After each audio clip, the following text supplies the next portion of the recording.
we policymakers are at a point where we have to look at Plan B or Plans B, but even with those Plans B, which have also been articulated by Ursula von der Leyen, I'm not sure that we should be talking about rupture.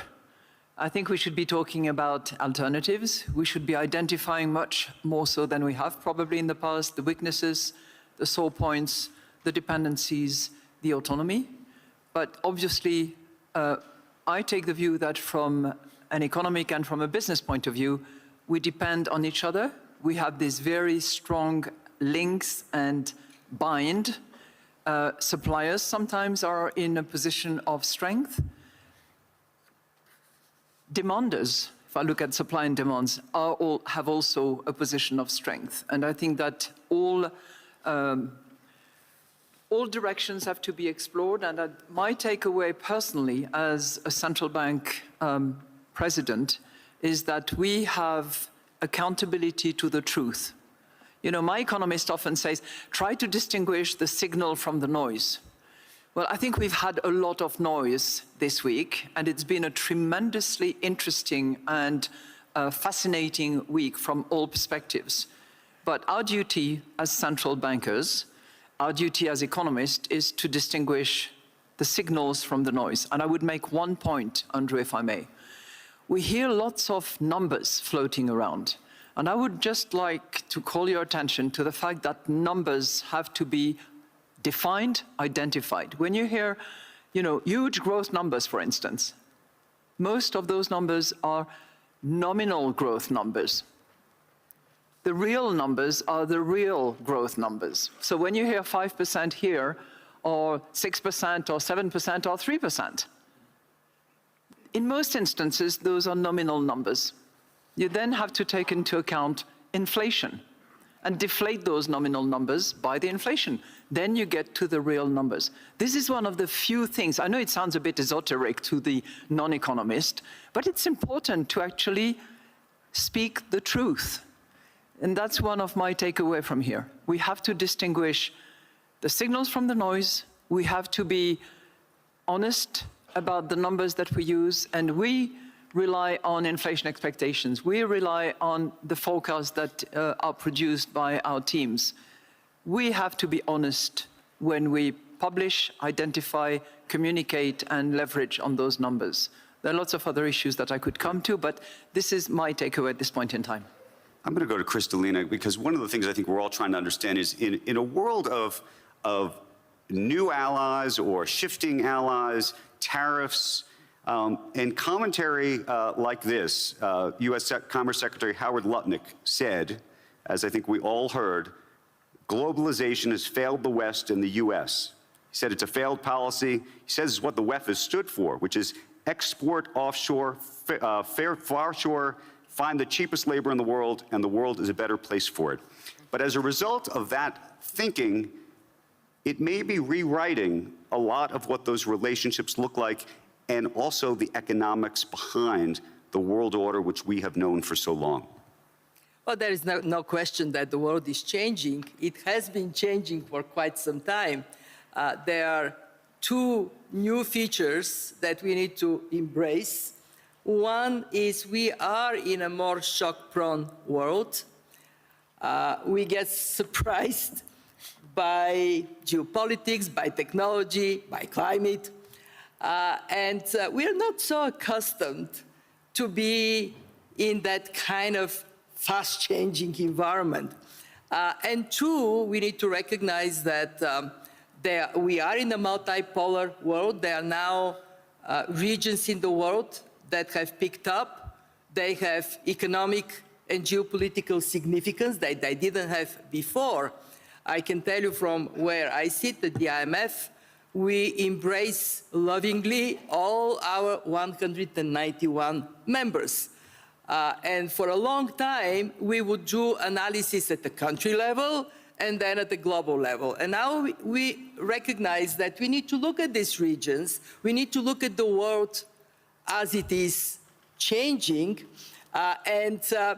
For example, the Gulf Cooperation Council is a place I visit frequently because of the economic and geopolitical role it has. ASEAN is a part of the world that has shown tremendous dynamism. So the point I want to make is that how many of you have watched the movie The Wizard of Oz? Raise your hand. Wizard of Oz? Very simple. We are not in Kansas anymore. Dr. Ngozi, weigh in on this for us, because the other piece of this is, despite all of the various things we learned this week and what seemed like a lot of back and forth, and all of the consternation and hand-wringing, the economic numbers and the outlook, for the most part, seems to be remarkably optimistic. Yes, thank you, Andrew. I know it's hard for people to believe, especially with the tremendous disruptions we are seeing. So sometimes when you quote the numbers, and like Christine said, we have to be careful, numbers we're quoting, but I like to speak based on the numbers I see. People get surprised, but why should you be? Some of the systems that were built over this past 80 years were remarkably well built. And so what is happening is that in spite of all the disruptions, there's some resiliency built into the system. And that's what's showing up, along with other new things that are happening. So for instance, on the trade front, trade has suffered the biggest disruption in 80 years, global trade. There's absolutely no doubt about that. Global trade rules have been undermined. But I think the system has been put together in such a way that is quite strong, and it will take a lot to destroy it. Because we find that when we do the analysis, we haven't changed our methodology. 72% of world trade is still going on WTO terms, and people find that difficult. So the system is resilient. But does that mean that it doesn't have problems? Absolutely not. So I always say I may not agree with the unilateral actions on trade that have been taken, but I certainly agree with some of the diagnoses that things are not going well and things need to change. And that's why the WTO were very keen on reforming. But let me say this, from this week, there's one message. When I came in, I was in another interview. And last year I said chill. When I was asked what should we do You said without chill? Chill. Last year, last Davos. Are you still chill? I said calm, steady nerves this time. Steady nerves, meaning that you don't have to react immediately to all you see. And that's where I share Christine's, let's separate the noise from actually what is happening. You need steady nerves to assess what the situation is and to react. If you react immediately, you may react the wrong way. But let me also then add that what we should learn is that anyone who has too many dependencies, if business people and policymakers leave this place not knowing that they have to manage their dependencies, then they've not taken away a lesson. If we are over-dependent on the US for markets, from the trade front, over-dependent on China for critical supplies, we need to diversify. And I think part of what Mark was saying was that he is trying to diversify Canada in trade, and we are supporting that. Our members should diversify their trade. But just to follow up on that, do you think this is a forever situation? Meaning there's some view that President Trump has taken a very aggressive approach around tariffs and around allies, and that he will be in office for another 3 years, but that the world could change in the future as a result. And then there's other people who think this is a state of permanence. Some of these divides, some of these tariff issues, some of these issues around supply chains and resilience and other things, some on the good side, some on the bad side. So how do you see that? I don't think we'll go back to where we were. You don't? No. And I think that if I were a business and a policymaker, I would be planning against a world that is not going to go back to where it was. A world that will have built-in uncertainties in it, and therefore I need to plan for how I'm going to be resilient with my business or my country. And I so touch on something Kristalina says, if I was running a country, I'd be trying to strengthen myself and my region. And I'd be looking at my region and then building resilience. So I don't think things will go back, but they will not be as bad as maybe we'll have a slightly better steady state for the future, but I don't believe we are going back. Can I bring a little bit of historical outlook on that. I agree with Ngozi, but I would add this. We have always traded, and we will always trade. Trade is like a river, water. You put obstacle, it goes around it. Yes, it would be different, but there would be always the necessity of Dr. Ngozi to look over world trade. I don't know if you're clapping for me or for WTO, but whichever it is, we welcome it. I agree. There'll be a call. The multilateral call will be needed. Let me go to Minister Al-Jadaan. I think one of the other pieces, and they're actually not as big a discussion this week in some ways, though the topic of energy came up repeatedly, but oftentimes in the context of AI. But let me ask you, in the context of geopolitics, what you think of the impact of what's happened with the US and Venezuela, and ultimately what you think it means to the price of oil, and how you see all of that playing itself out. Thank you very much. And I would like actually to just comment on the earlier discussion very briefly, and then I'll come to the energy market. It was interesting to hear a lot of discussions, including in the last 10 minutes, about we are living in a new world order. And I think it's interesting because we need to define we. And I think I can tell you a lot of we, our region is included, have actually been living in a different world order for decades. So you are just, the West is starting to experience it, and that's why they say we. But we've been living it actually for some time. And if there is, the reason why I mentioned it is, look at those who lived it for decades and how they had to deal with it. And a few examples. I will talk about the Gulf states, but more those who actually even reached the diversification they want is Singapore, Korea, China, and then look at what we are doing in the GCC. So you need to build resilience, and you need really to focus on what you can control. I mean, I agree, isolating the noise, muting the noise is very important, because you just focus on what you can do, whether it is, like Ngozi said, in your own country or in your own region, and build that resilience. Back to the energy, I think Venezuela has been, I think, a founding member of OPEC, and has been producing oil, even though at a lower level. Very low levels. Recently, or in the last few years. I'm not an expert in oil, but I can tell you generally, I don't think that you will see any serious impact in the oil market. Any increase will take time and will take significant investments. And the worry that we should really focus on is not just Venezuela. The worry is you need to make sure that your calculation of the energy demand and the energy supply and the price levels at which investments will flow into the oil market will incentivize investors and not damage the world economy. So that fluctuation that we see, and I can tell you, every time there is a suppressed oil price is followed by a serious spike that hurts the global economy. And our role, so as OPEC Plus members, is to try and actually stabilize the market so that we avoid as much as possible, or at least mitigate, reduce this fluctuation. Albert Bourla, I want to understand the perspective of a multinational CEO in this moment, and what you saw happening this week, the conversations that you had with people throughout the week.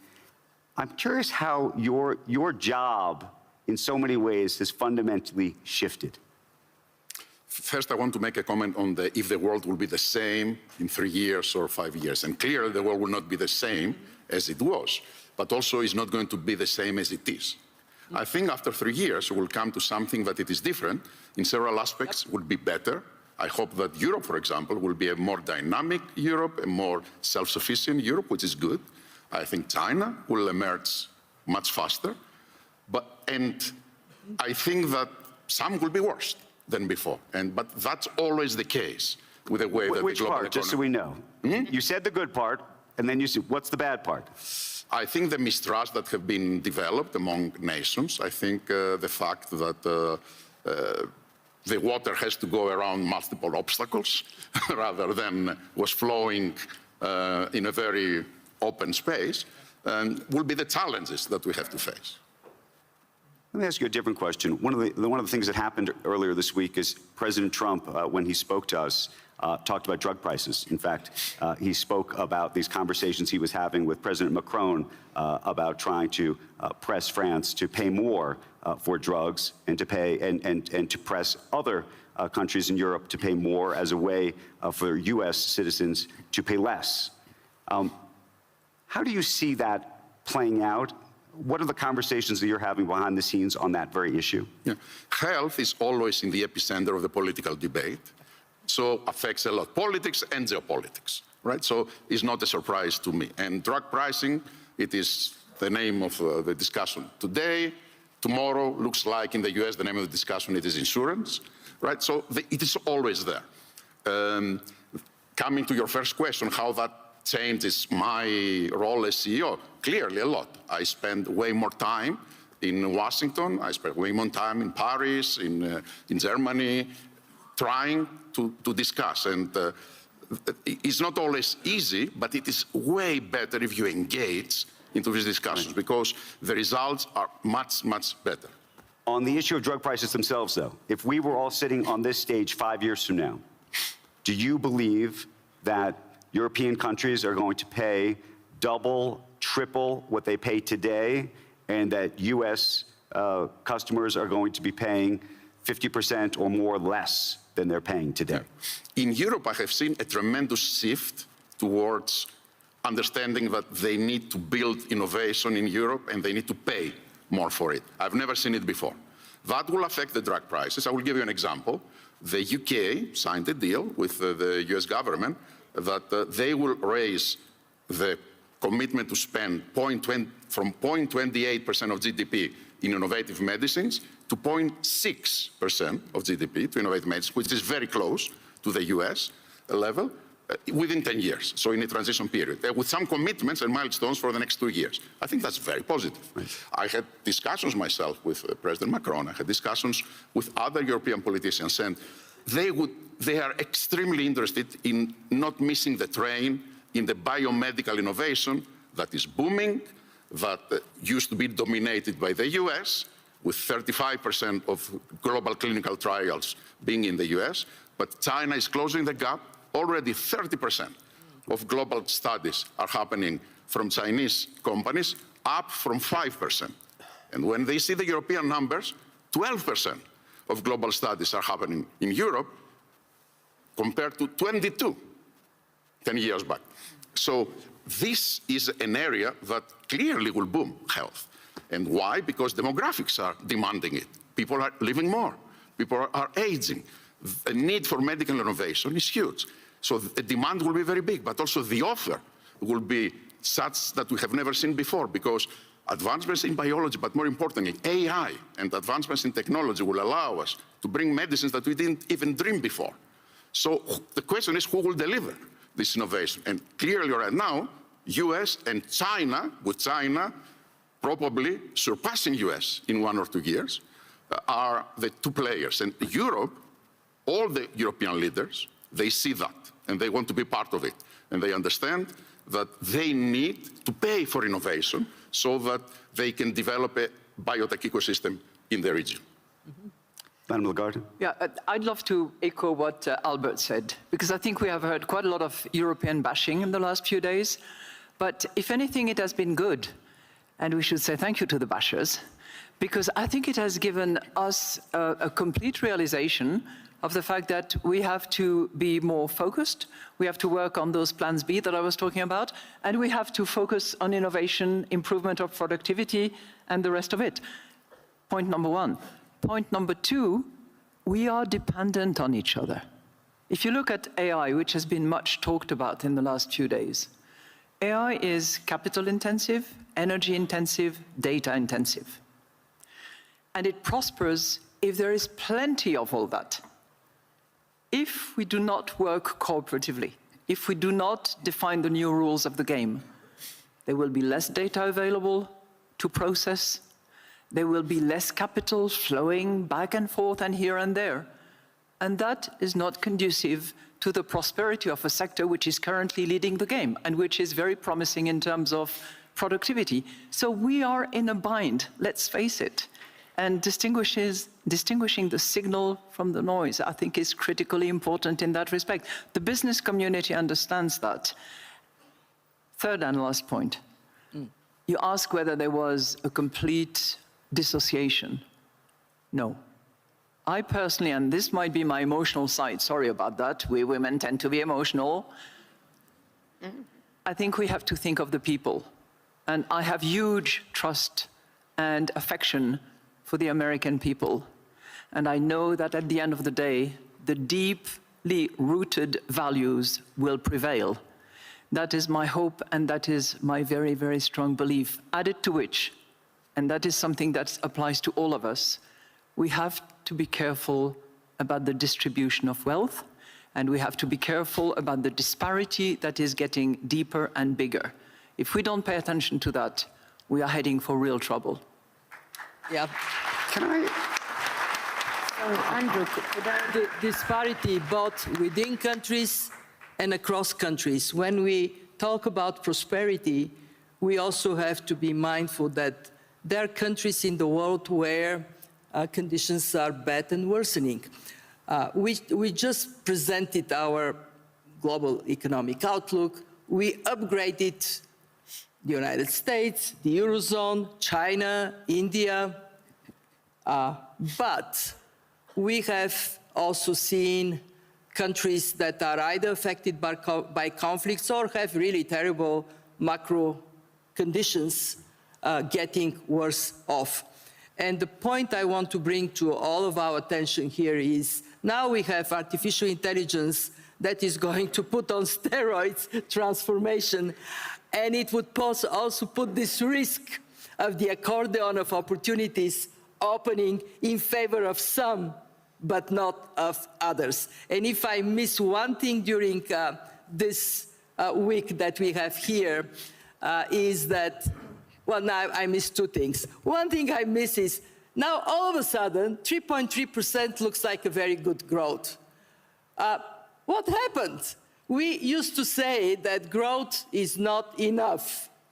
And now I hear in many conversations, you know what? The IMF upgraded growth projections from 3.1 to 3.3. What a beautiful story.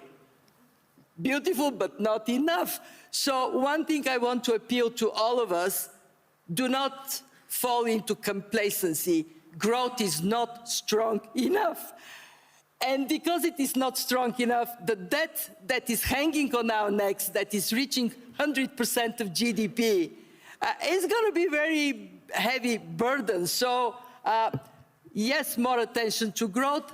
Yes, more attention to those that are falling off the wagon, and we are kind of losing sight of them. How much, Dr. Ngozi, go ahead. Yeah, no, I just wanted to comment on this issue of the boom in innovation in medicine and pharmaceuticals and biologics, and how everyone is positioning from China to the US to the EU where it's happening. And just say as we do it, it's because of Christine's inequality comment. We shouldn't forget the rest of the world, because we have also a demographic problem in those parts of the world where the innovation and the boom is happening. And whilst we focus on maybe the drugs that are needed in those areas, if we neglect the rest of the world, we don't know what's going to happen there. That could also stand up and bite us. That's the first point I want to make. So I think we add something. It's not only important what you say, because that will reduce will bring unity to the world, Yeah. but it is also very important because it is the right thing to do. But secondly, remember also that these are the future markets. So Africa will be 2.5 billion people, 800 million of them will be middle class by 2050, and 1 in 4 Africans will be, 25% of the world's labor force. So they are also the markets of the future. So for those two reasons, emerging markets and poorer countries or poorer parts of the world now, the markets of the future. So as you develop, just Albert, just to remind you, you also need to bear in mind that they're your markets. You have reminded me many times in our lives, so I will never forget. Let me ask you, the panel, a question about innovation. And in particular, we talk about the growth and where growth is going to come from. And I think we will all agree that it seems like a lot of the growth is concentrated coming from artificial intelligence. And do we think that that is okay? Is it too concentrated? But potentially, maybe even more importantly, Elon Musk, who was here yesterday, talks about this, great age of abundance. That in great success with AI, we are going to live in this new era. And I think, Christine Lagarde talked about inequality, and I think one of the questions is, where do the profits of the AI boom ultimately accrue, and what does society ultimately look like on the other side? Who wants to take that? Can I start? I think it's, to start with, I think first, in the immediate, 2-3 years, I think we need to be careful not to overestimate what's the impact of AI. AI is absolutely important, but for 26, 27, 28, I think we need to make sure that we don't overestimate what the impact of AI. Second is we need to avoid underestimating the risks that the AI is going to bring. And I think Christine covered it in terms of the divergence of where the wealth is going to go.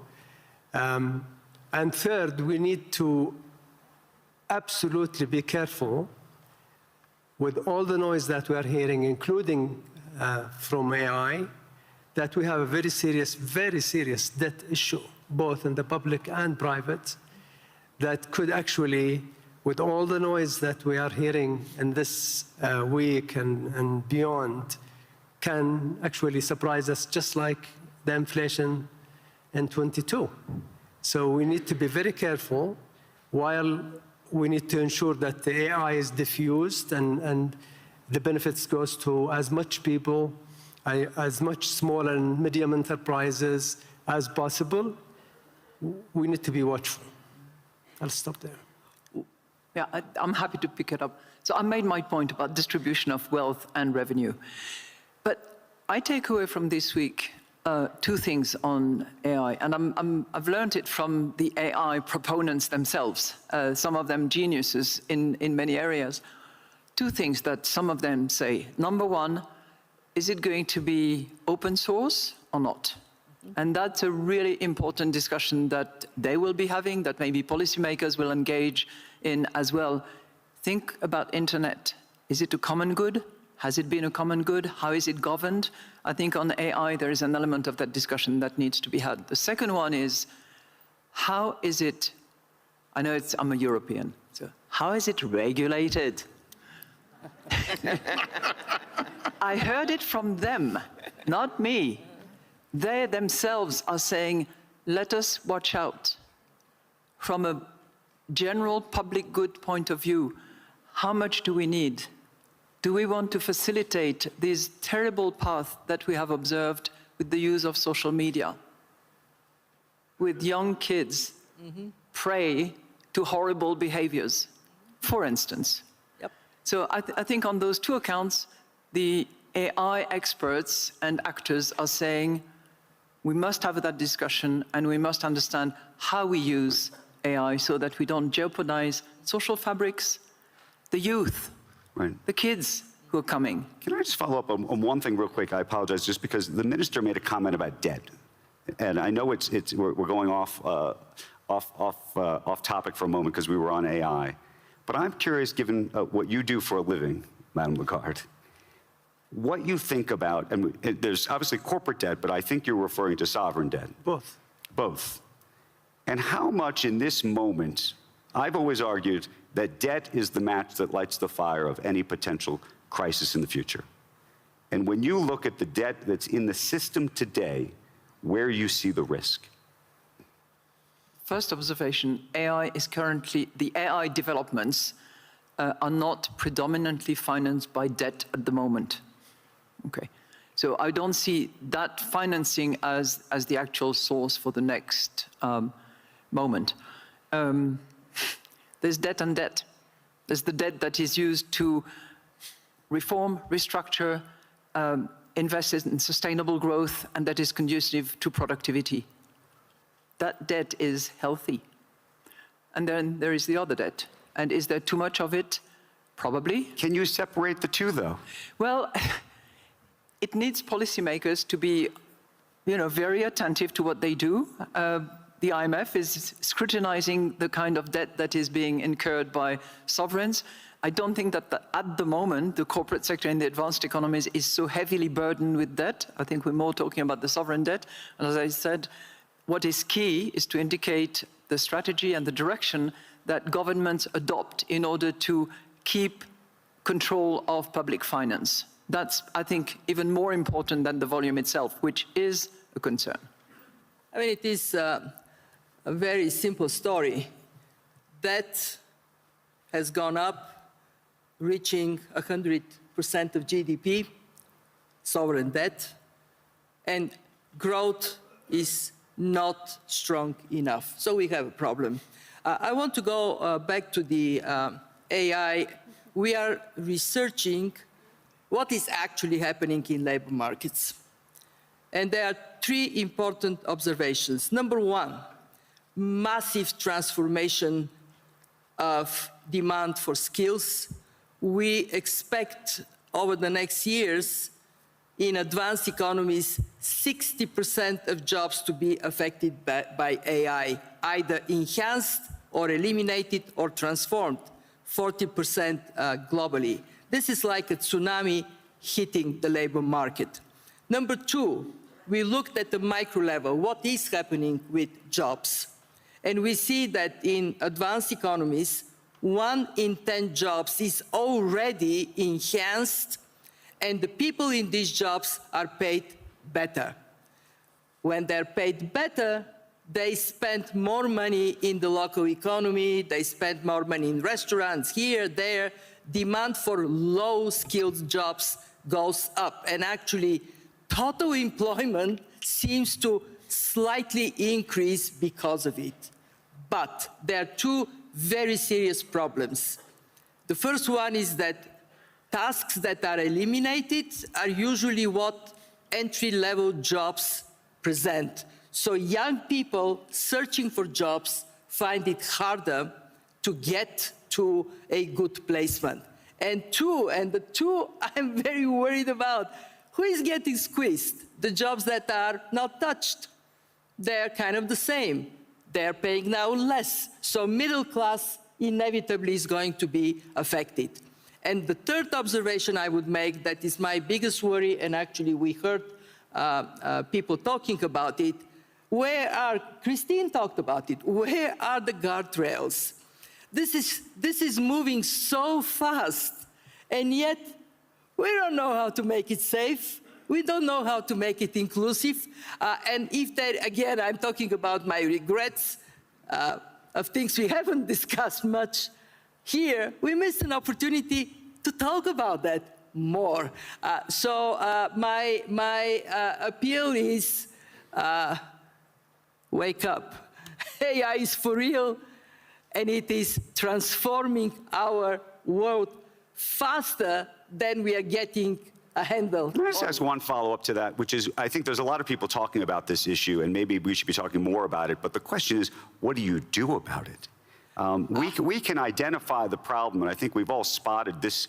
We see this train coming down the track, and I think we all don't know, when the train will arrive. Yes. But it's going to arrive. And so what are we supposed to, we can talk all about it, but what are we supposed to do in advance of it? Christine gave you the solution, put the Europeans in charge, they'll fix it. Now, isn't this where we now need to think about global cooperation? I know everybody thinks multilateralism is dead and we're all on our own. But there are certain problems we just cannot solve in this world alone.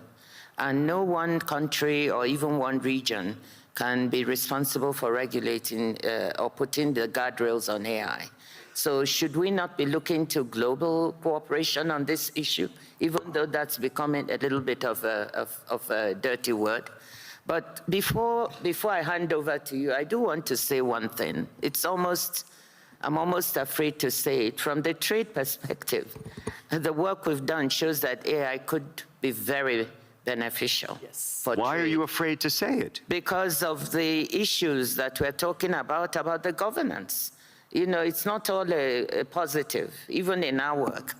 But we find that for trade, the story is a very good one.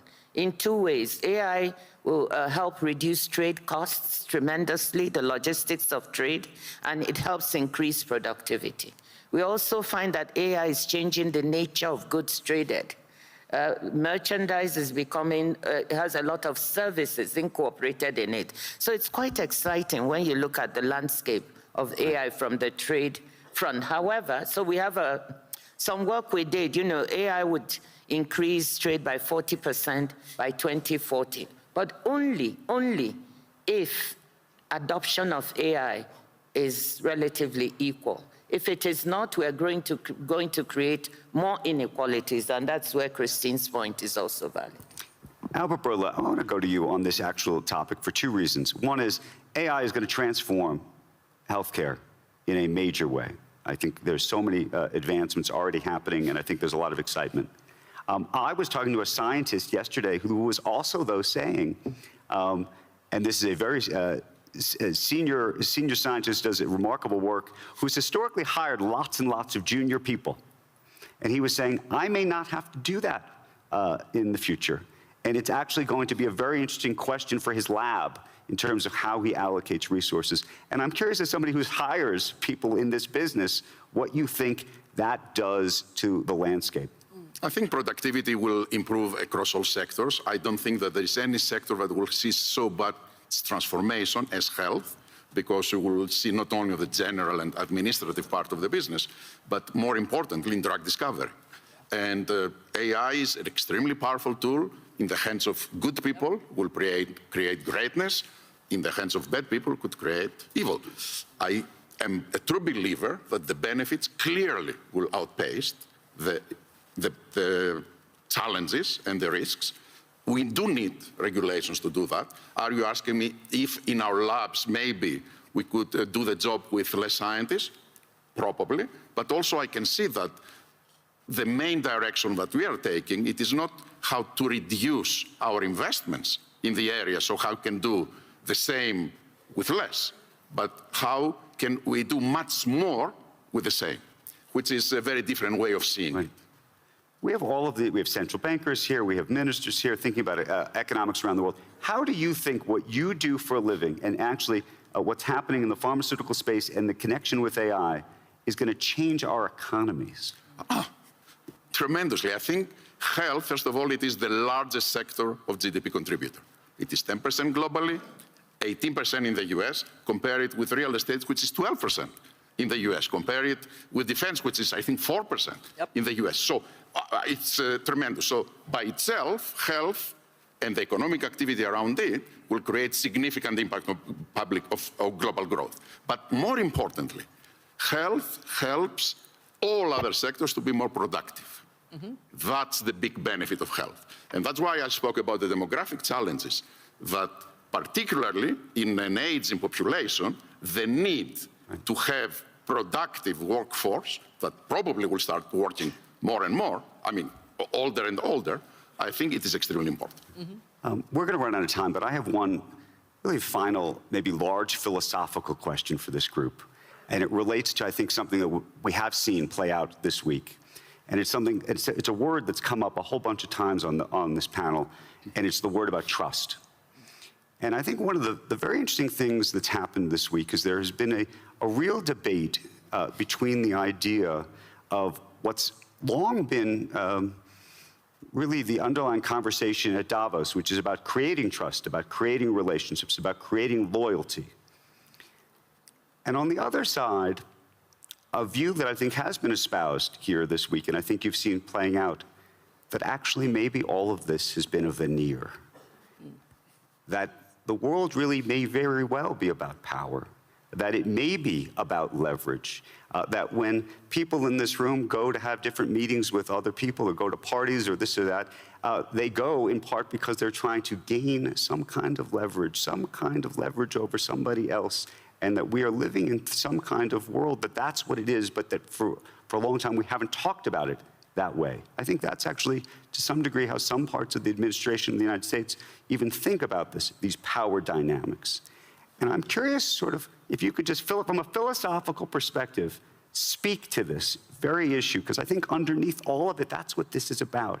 This is about what relationships and loyalty mean, and whether that's real, or whether there's something else that's always been at play, and we're now just seeing it in a different way. Who wants to take that? Could start if you want. I'll tell you two things. One is, it is and has been since, I don't know, God created this earth, a power grab. So it's, I mean, you cannot hide from this. I mean, it has been always like this. Civilizations obviously moved, developed, were more rational and empathy and group work became more valuable, even to the powerful.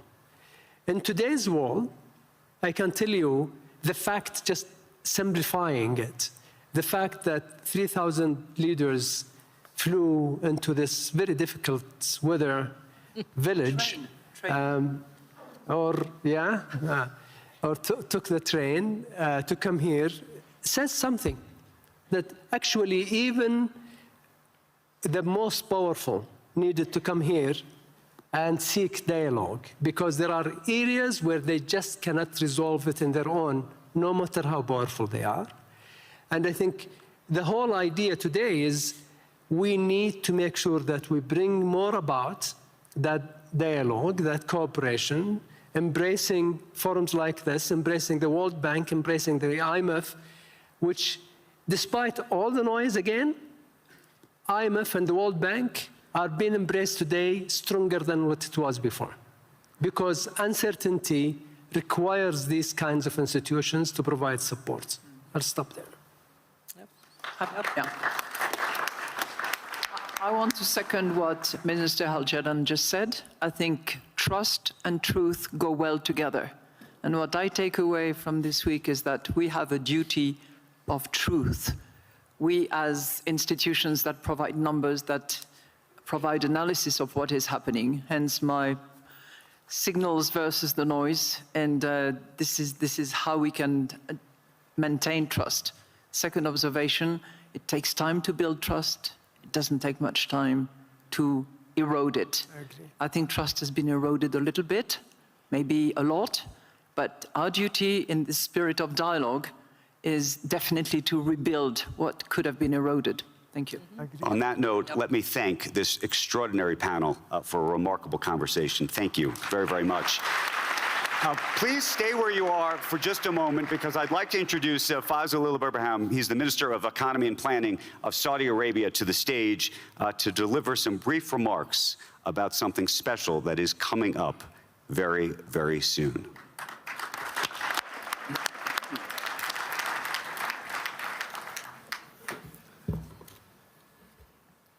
Ladies and gentlemen, Assalamu alaikum wa rahmatullahi wa barakatuh.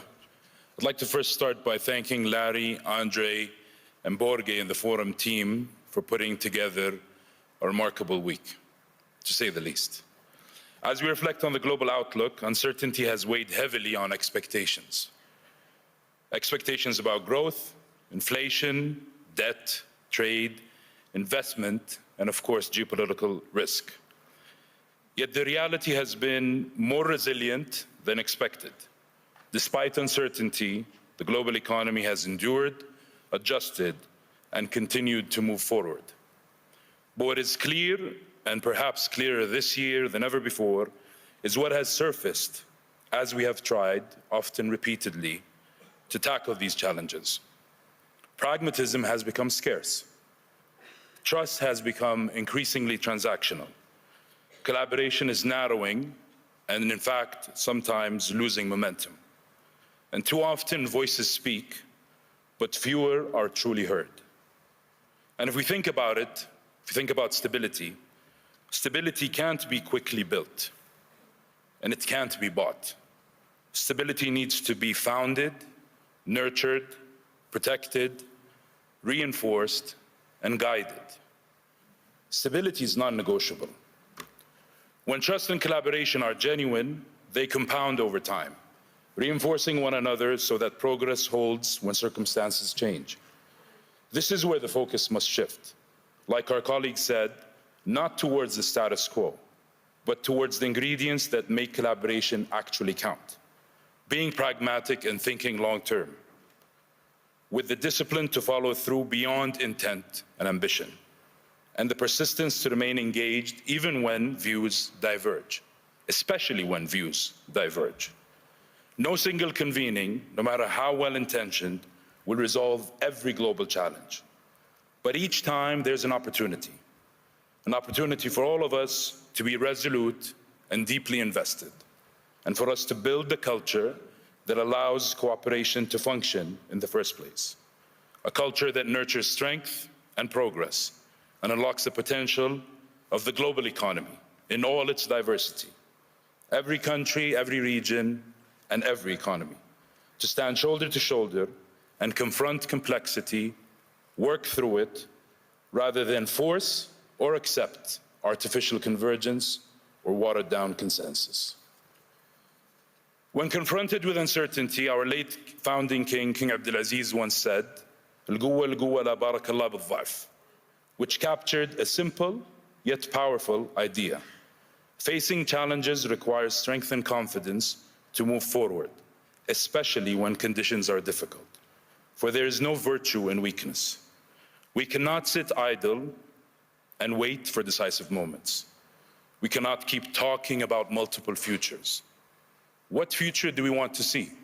And what are we going to do to get there? Seriously and repetitively. As much as we want to believe this boxing match will end with a knockout blow, reality keeps reminding us and teaching us that this is the full 12 rounds.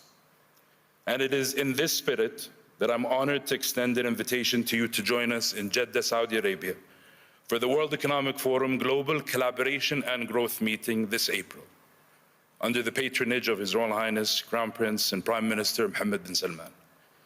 This forms part of an ongoing effort that builds on the momentum of the World Economic Forum special meeting held in Riyadh, and more importantly, on the platform Saudi Arabia has become, a global capital of pragmatism and of consequence. At a time when the global economy is confronting long-standing structural challenges, this effort helps move cooperation from intent to outcome by setting clear expectations, anchoring responsibilities, and ultimately making dialogue count. See you all in Jeddah. Thank you very much. Thank you, Minister. It has been a remarkable week, and we owe an enormous thanks to all of the folks who work at the World Economic Forum. But right now, it is my privilege to introduce Borge. Of course, he is the President and CEO of the World Economic Forum, to the stage for some final remarks for this remarkable week. Please.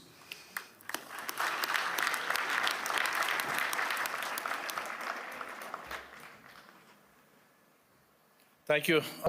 I'm so proud that the three women on the panel is also on our board of directors, Christine, Dr. Ngozi, and Kristalina. So we really have great supervision and inspiration. Dear friends, it's surreal that it's Friday and we're seeing the end of the meeting. I thank you all for participating in this annual meeting very actively. And a special thank you to our two co-chairs, Andrea Hoffman and Larry Fink, for for exceptional cooperation. And I tell you, they have really worked tirelessly and very committed to make this annual meeting happen, and also to the real mission of the World Economic Forum. And of course, as Andrew already mentioned, I send like a monumental thank you to my all colleagues at the World Economic Forum that we pulled off this meeting. I'm so proud. Thank you.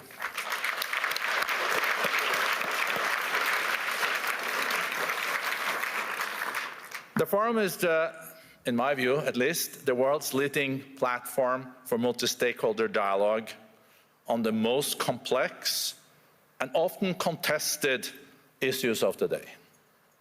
We convene, as we have seen during these days, very diverse voices from across governments, business, and civil society, which means that we do see not always agreement. Sometimes we really see strong disagreements. That's okay, because the purpose of the week and the forum's work over the year is to create a trusted space for dialogue.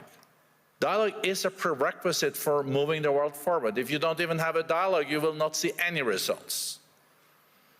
We are not supposed to be like an echo chamber of consensus. Unlocking like potentials for responsible AI, as the panel touched on, strengthening markets, facilitating engagements to address conflicts, discussing how to reach real inclusive growth, and also wealth trickling down, happen if decision makers who do not always see eye to eye talk to each other. This type of dialogue, real dialogue, is never easy.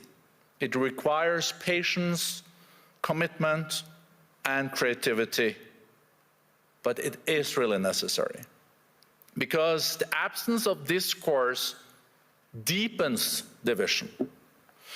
I think pages of history has shown us that it is really filled with walls rising and tension mounting at times, but also of leaders working to find areas of agreement in challenging moments. I think that's what we have seen also during this week. I'm really so heartened to see that this year's annual meeting convened 3,000 participants from 130 countries, 830 CEOs and chairs, 64 heads of state and government, and the numbers were growing every day during the meeting. It's a record. It is a real testament to the fact that one of the most complex global moments in generations, leaders were committed and inspired by our theme, a spirit of dialogue. It is my hope that we can carry this forward in the year ahead and beyond, and the first test will be in the spring Davos in the Kingdom in Jeddah, 22nd of April. So I have to admit, relieved, but also inspired and very thankful. And I would like the two co-chairs, if you don't mind, to join me here on stage so we can give them also a big hug and applause, and thank them. Thank you.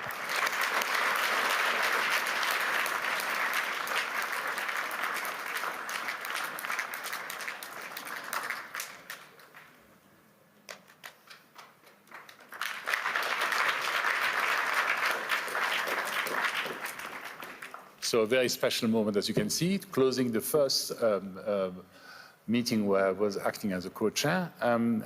Spirit of dialogue, indeed, but I'm going to do a little sort of change. I'm going to separate you into two. On one side, there's our members, and thank you for coming. I think you've heard me saying that a couple of times during the week.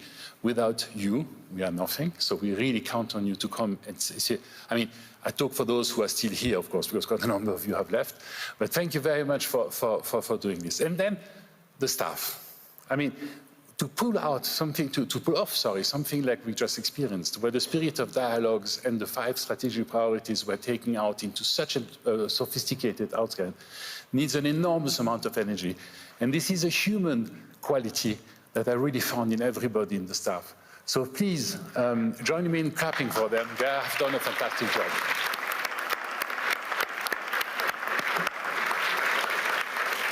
Taking people from all over the world and bringing them together in the wonderful town of Davos with the support of the Federal Confederation and Graubünden is a remarkable achievement. Thank you.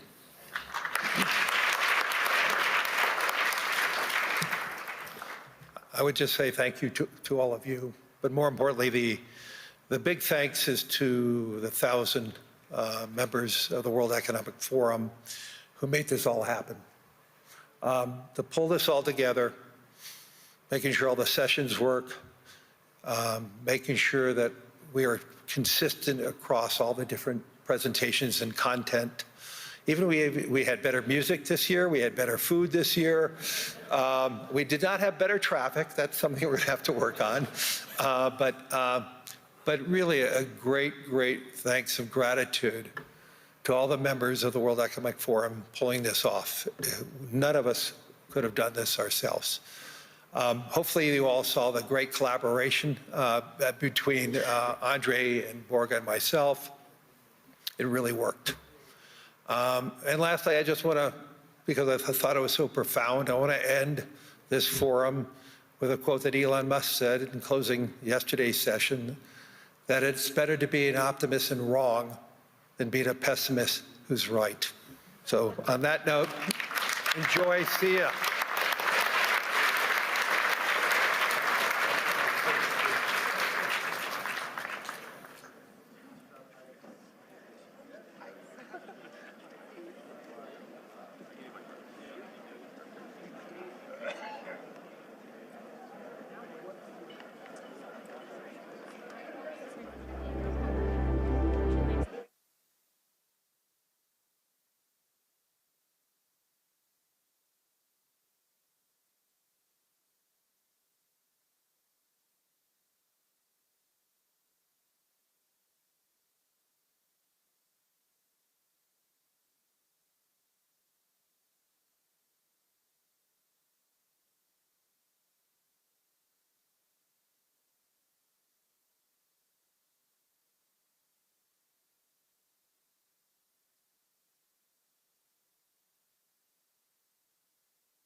Anchor Tanya Breyer.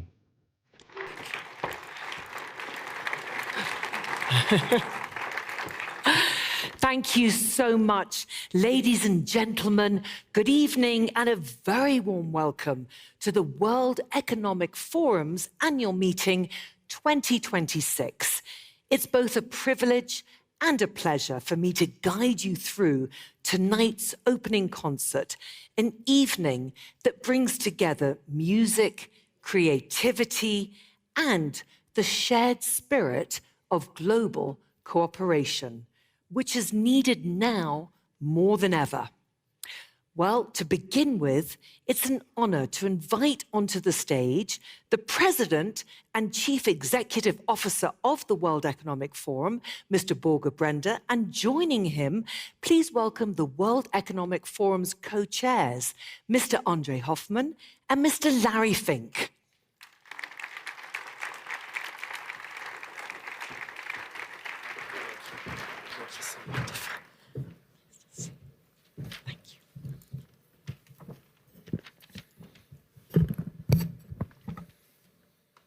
Great to see you all. Good evening. Welcome. Welcome to the opening concert of the World Economic Forum's annual meeting in 2026. We're really honored to have you join us at the start of such an important week.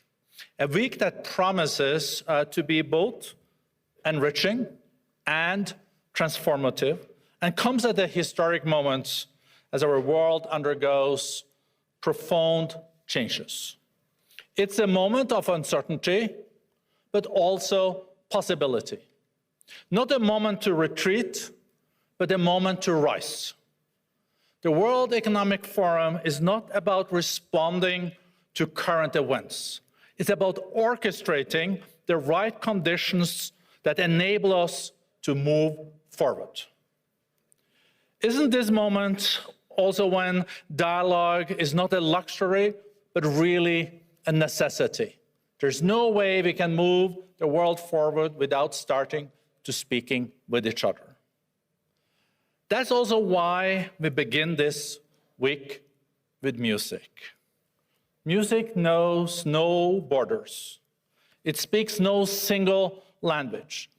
A violin, a trumpet, a clarinet, and a drum, they come together in perfect harmony, each unique, each essential, each voice making the whole more beautiful. That is what we must do. Not erase our differences, but celebrate them, amplify them, build from them. This year's theme, A Spirit of Dialogue, captures the essence of our mission.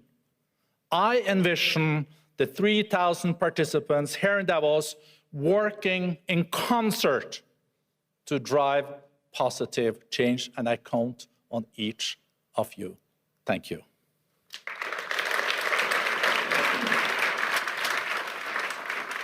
And then it's my distinct pleasure to introduce one of our co-chairs, Andre Hoffman. Andre, the floor is yours. Thank you very much. Hello, hi.